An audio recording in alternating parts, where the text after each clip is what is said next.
What if Naruto, Uzumaki, the lonely orphan we all know, had a completely different childhood? Imagine a world where the very foundation of his life was altered, where instead of growing up alone, he was raised by the most legendary figure in Konoha's history. The first Hokage Hasrama Senju himself. How would this one change ripple through the entire Naruto universe? Let's dive into this incredible what-if scenario. Our story begins in a different timeline. 2. After sealing the Nine Tails, a dying Minato and Kushina entrust their newborn son not to the third Hokage, but to a reanimated Hashirama. Using a forbidden sealing jetsu, Hashirama's soul is bound to a wood clone, granting him a semi-permanent existence to fulfill one final duty, to raise the new Jin Cherokee, the son of his descendant's successor. Hiruzen Sarutobi, respecting the first's will, agrees. The village council is stunned into silence. Who could argue with the god of shinobi? So Naruto grows up in the Senju compound, a place filled with history and warmth. Hashirama is a doting, if somewhat goofy, father figure. He sees so much of himself and his brother Tobirama in this energetic blonde kid. The villagers' fear of the Nine Tails is still there, but it's overshadowed by their immense respect and awe for Hashirama. They whisper, not with hatred, but with curiosity. The first Hokage is raising this boy. He must be special. Naruto's training starts early, and it's unlike anything we've ever seen.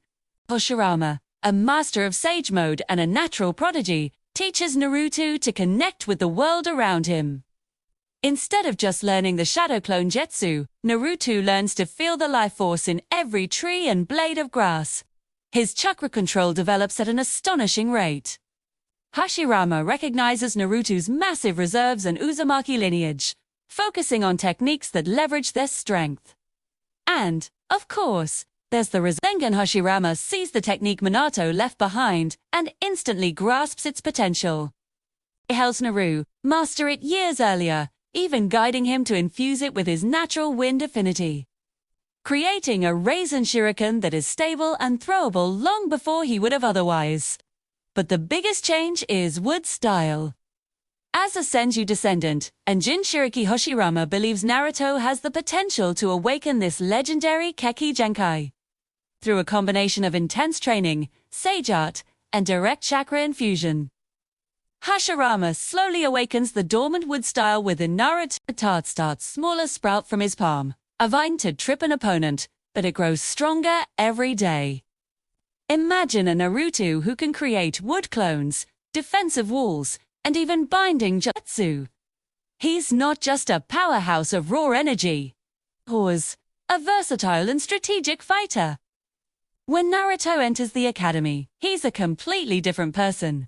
He's not the class clown seeking attention.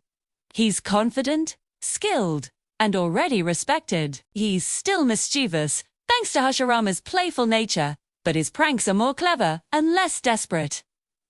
He befriends Sasuke, not out of a shared loneliness, but from a position of strength and genuine empathy. He understands Sasuke's pain of losing family and offers a hand of friendship that Sasuke, seeing Naruto's undeniable power and a stable family life he craves, is more willing to accept. Their rivalry is still fierce, but it's healthier, built on mutual respect rather than jealousy and despair. Team 7 is formed. Kakashi is in for a shock. He expects a loudmouthed dead last, but instead, he gets a prodigy who can already use sage art fundamentals and a nascent wood style. The bell test is a spectacle. Naruto, using his sensory abilities taught by Hashirama, coordinates with Sasuke and Sakura perfectly. Instead of a lesson in teamwork, it becomes a showcase of their potential. Kakashi sees not just the ghost of his sensei, but the living will of the first Hokage embodied in this young ninja. 2. The Wave Country mission is where this new Naruto truly shines. He senses Zabuza's presence long before he appears. When Haku traps Sasuke in the crystal ice mirrors, Naruto doesn't need to tap into the Nine Tails rage. He enters Sage Mode, his perception enhanced. and combines it with wood style. He creates a massive bloom of flowering trees, their pollen putting Haku to sleep non-lethally, a technique Hasrama himself used. He saves Sasuke without succumbing to his inner demon. Kurama, inside the seal, is baffled. This kid is drawing on nature's energy, not his. He's powerful without the hate. It is a connection Kurama has only ever felt with one other person, the Sage of Six Paths. The Chunin exams arrive and Konoha's enemies are unprepared. During the Forest of Death, Orochimaru confronts Team 7. He is intrigued by Sasuke, but he is utterly captivated by Naruto. A Jinchuriki with wood style. It's the ultimate prize. The fight is intense. Orochimaru expects a terrified child, but he faces a young sage who counters his giant snakes with powerful wood dragons. Hasrama, sensing the malevolent chakra from afar, has already prepared Naruto. For this, Naruto can't win, but he holds his own, protecting his team until help arrives. Orochimaru is forced to retreat, his plans disrupted. He still marks Sasuke, but his primary target has now shifted. The final rounds are a display of Naruto's power. He faces Neji and shatters his philosophy of fate, not with a burst of raw power, but with calm, sage-like wisdom and overwhelming skill. He uses wood style to bind Neji, proving that one's destiny is not written in stone, but grown through will and effort. When the Konoha crush begins, Naruto is a pillar of the village's defense. He creates a massive wood wall to protect civilians and uses deep forest emergence on a smaller scale to trap invading sand and sound ninja.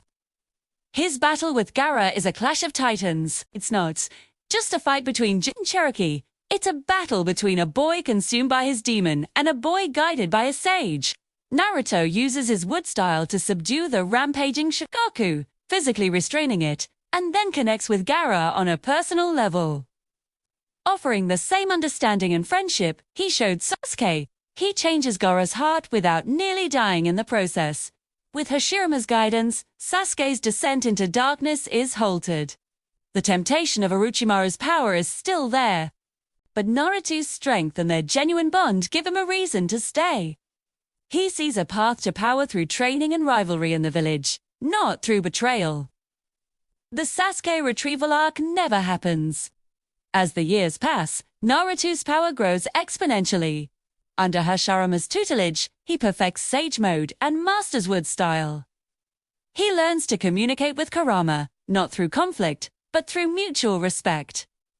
Hasrama tells him stories of the tailed beasts, framing them not as weapons, but as conscious beings.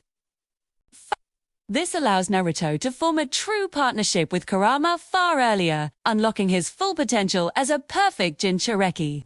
When Akatsuki makes their move, they face a force of nature they never anticipated. A Naruto who wields the power of the first Hokage and the Nine Tails in perfect harmony is a walking legend.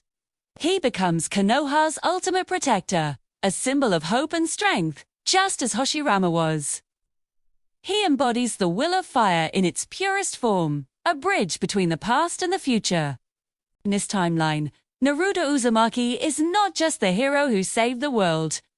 He is the heir to the god of shinobi, a legend forged in the light rather than the darkness. He brings peace to the world, not just through overwhelming power, but through the wisdom, compassion, and unbreakable spirit instilled in him by his adoptive father, Hasrama Senju. What do you think? How else would the story change with Hasrama as Naruto's mentor? Let me know your thoughts in the comments below.